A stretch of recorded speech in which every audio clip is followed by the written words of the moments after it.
most of the strong-willed people I know have at some point or are currently addicted to something, right? Something stronger than the average person, because they want their pleasure. They want that, and they want it strongly. A good example is Eminem. Okay, so Eminem, incredibly strong-willed person. You know, the guy who wrote Lose Yourself, probably the most motivational song that I know of, and crawled out of desperate poverty and single mother into becoming the biggest rap star maybe of all time. But in that process, he had so much pain from his childhood, his insane mother and his wife, and trying to raise a family and being in poverty and trying to make it into the music business and being white in Detroit. I mean, incredible odds that he overcame, and incredible amount of pain that came with that. So he developed a drug problem before he even made it into the music business. Literally, I'm sure, just to get through his life, which was probably a living hell until he was 25 and then became the biggest rapper in the world. And the fame wasn't enough for him to be able to quit the drugs, because the fame probably came with as many problems as it did good things, and he still had all that pain that he was carrying around. So you have a super successful person, and all his first couple albums were on, you know, all kinds of pills and Vicodin and stuff like that.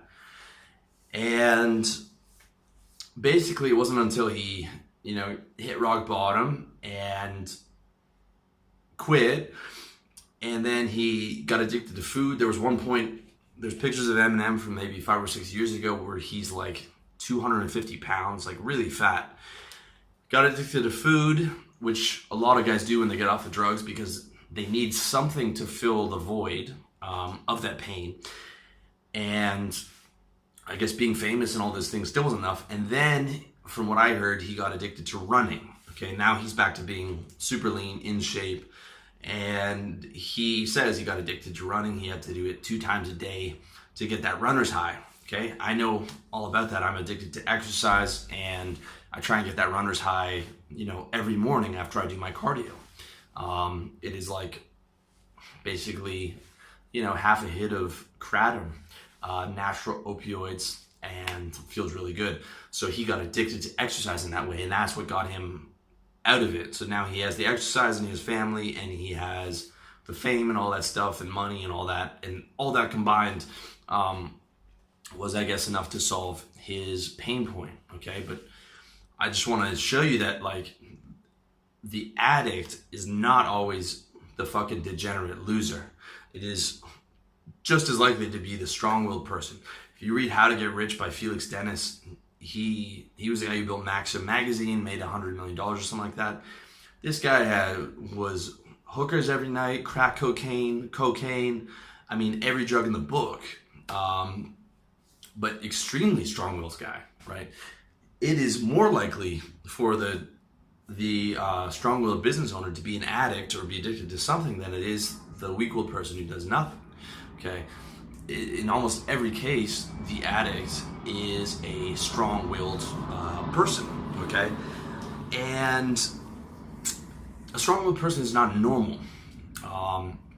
If you've read anything about ethology, which is the study of anthropology towards humans, you'll know that there is a term for basically the more emotional, more strong-willed, the more primitive you are.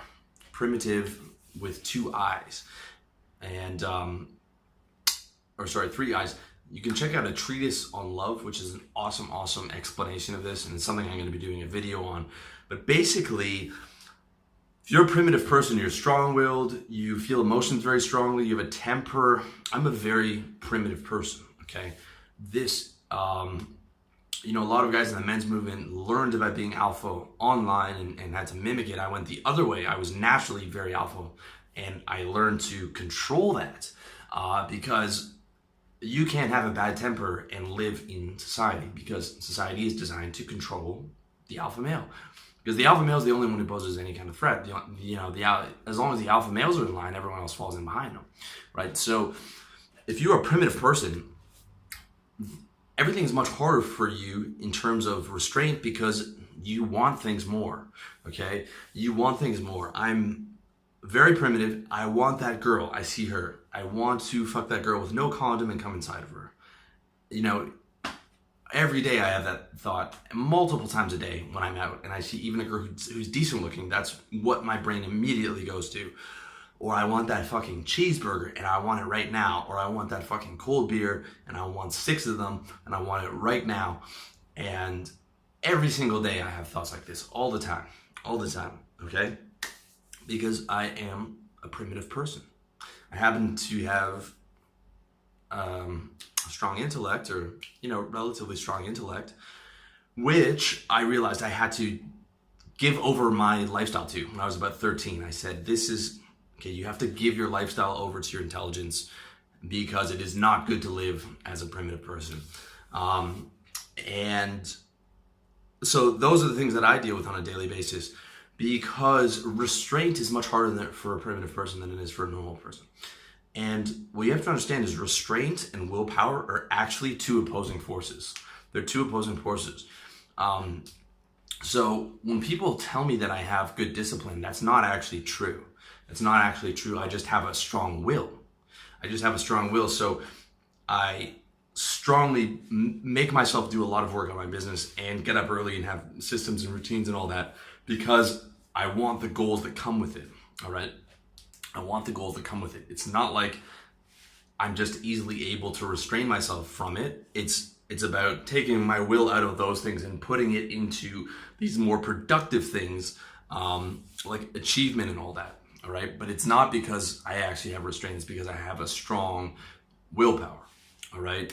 I have less restraint than the average person. I would guarantee that, because I want everything more. It is harder for me, but I know the consequences. So I know that I have to channel my will into the right things. That keeps me out of trouble. That keeps me making money. That keeps me being successful. That keeps me fit. That keeps me doing all the right things. The proper application of my will. But it's not restraint. It's not restraint, because I can't just go out and have 1 beer. I don't think I've ever done that. If I start off the day and I have junk food, if I have a cheeseburger for lunch, that day's gone to shit, right? I can't have 10 potato chips. Never. I've never been able to do that, okay? I will eat the whole bag. I cannot have junk food in the house, because I will eat whatever's in the fridge. If I buy 2 gallons of ice cream or 2 tubs of ice cream, I will eat both of those today, because they're there. If I have beer in the fridge, I will drink all of it, all right? So I only buy stuff that I know that I'm not going to binge on. I have chicken breast all over the fridge, because I can order that for a month and I'm not going to binge on it, because it's fucking boring, right? I put a 24 pack in my fridge. I'm going to drink a lot of that today, just because that's how I am, because I am strong-willed. So it's not about restraint per se. It's about channeling my will into the right thing, and then the right things keep me busy and keep me out of trouble.